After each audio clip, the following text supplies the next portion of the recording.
จัง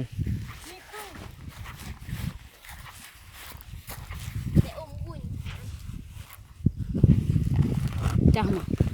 ยังรวยเนี่ยจับลงเนาะรวยรวยจังเบื่อรวยจับเตือนเด็ดกระตามไม่โตแมวกลับนี่มารวยยายหมดเป็นรวยอย่างดีคนทุกข์อยากเตียบดียาวรวยอ่ะใช่ที่บอกเราขึ้นเตอร์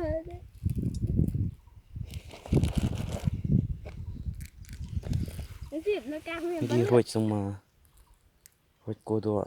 ตำนานเยอะเลย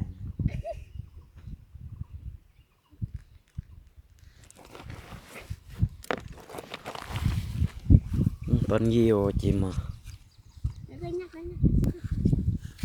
นี่ก็เริ่มจีมาได้แล้วเสริมเป็นรวย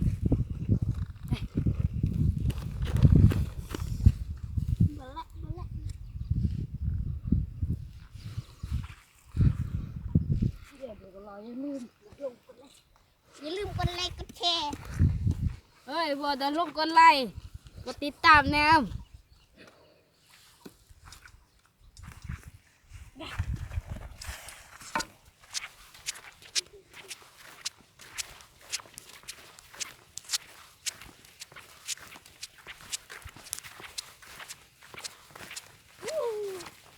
ซอกรวยจริง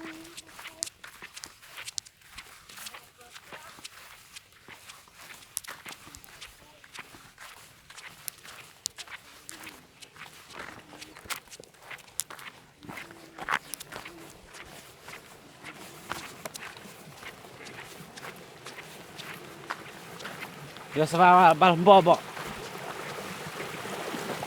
บาลน่ะ